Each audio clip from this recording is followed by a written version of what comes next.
பாருங்கள், முட்டை பணியாரம் தாங்க செய்ய போகிறோம். முட்டை பணியாரம் செஞ்சுட்டு நம்ம லாங் வீடியோவில் பாருங்கள், அதில் எப்படி முட்டை பணியாரம் தொக்கு செஞ்சுருக்கேன்னு பார்க்கலாம்.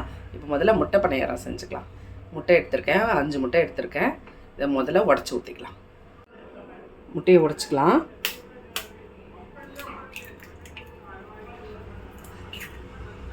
முட்டையை உடச்சி ஊற்றியாச்சு.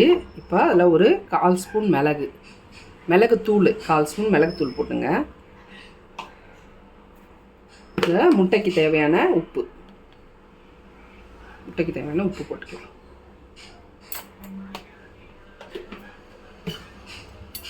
இது ரெண்டுத்தையும் நல்லா அடிச்சுக்கலாம். பணியார கல் வச்சு எண்ணெய் ஊற்றி வச்சுருக்கேன். இப்போ நம்ம பெப்பரு சால்ட்டு போட்டு அடித்து வச்சுருக்கோம் பார்த்தீங்களா, இந்த முட்டையை எடுத்து அதில் ஊற்றிக்கலாம்.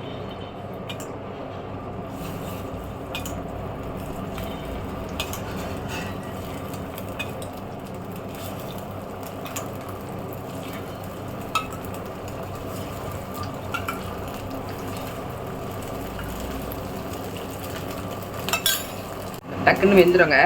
இப்போ திருப்பி விட்டுக்கலாம்.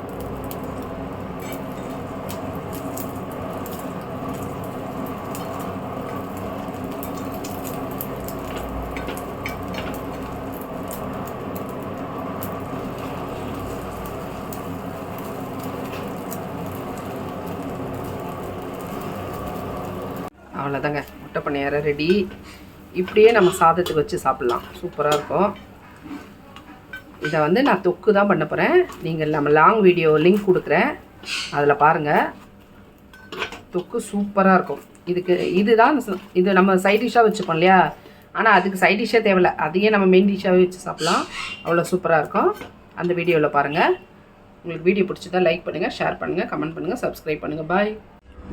முட்டை பணியார தொக்கு பண்ணிக்கலாங்க. இப்போ ஒரு கடாய் வச்சுருக்கேன், எண்ணெய் ஊற்றிக்கலாம்.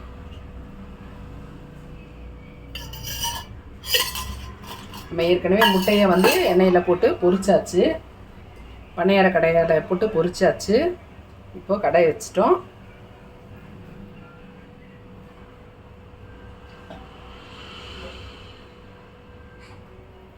ரெண்டு வெங்காயம் மெலிசாக நீட்டாக கட் பண்ணியிருக்கேன், அதை போட்டுக்கலாம்.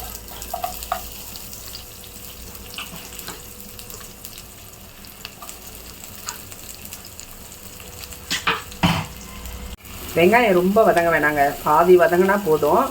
நம்ம அந்த தொக்கில் வந்து வெங்காயம் முழுசாக இருந்தால் சாப்பிடும்போது நல்லாயிருக்கும்.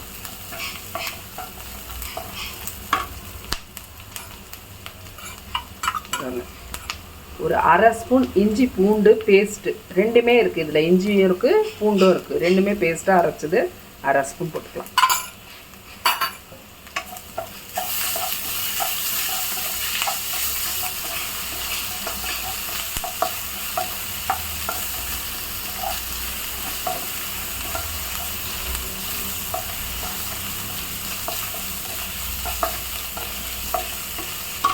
கருவேப்பிலை கொஞ்சம் போட்டுக்கலாங்க. இந்த பச்சை வாசனை கொஞ்சம் போகணும்.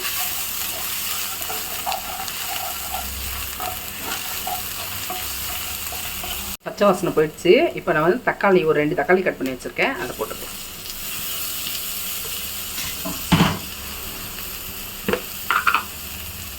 நம்ம இதுக்கு தேவையான உப்பு மட்டும் போட்டுக்கலாம். நம்ம முட்டையில் வந்து ஆல்ரெடி பணியாரம் பண்ணி வச்சுருந்தோம் முட்டை, அதில் உப்பு போட்டுட்டோம்.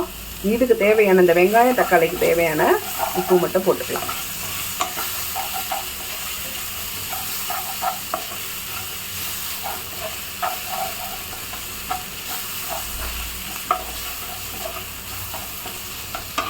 இந்த பாருங்கள், வெங்காயம் தக்காளி ஓரளவுக்கு வதங்கிருச்சு. இப்போ நம்ம வீட்டில் அரைச்ச குழம்பு மிளகாத்தூள், நம்ம பெப்பர் போட்டிருக்கோம் முட்டையில், அதனால் ரொம்ப காரம் வேணாம், லிமிட்டாக போட்டுக்கலாம். மிளகாத்தூளையும் கொஞ்சம் பச்சை வாசனை போகிற அளவுக்கு வதக்குங்க.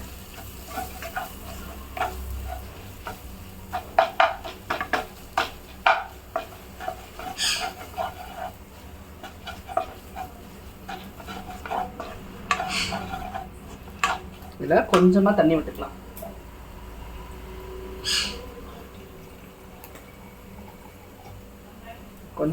கொஞ்சமாக விட்டுங்க தண்ணி.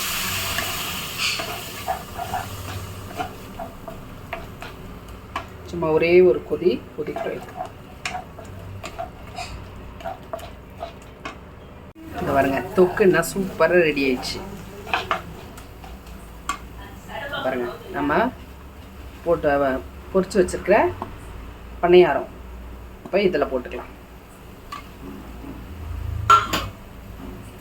போட்டு மிக்ஸ் பண்ணிக்கலாம்.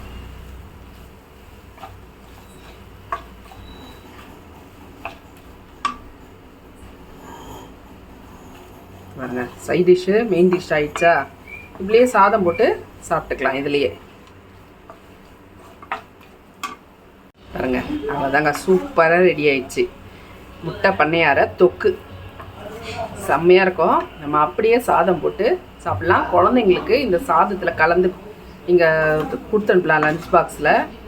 அவங்களுக்கு ரொம்ப பிடிக்கும். இந்த முட்டை குழம்பு மாதிரி முட்டை உடையாமல் நல்லா சூப்பராக இருக்கும்.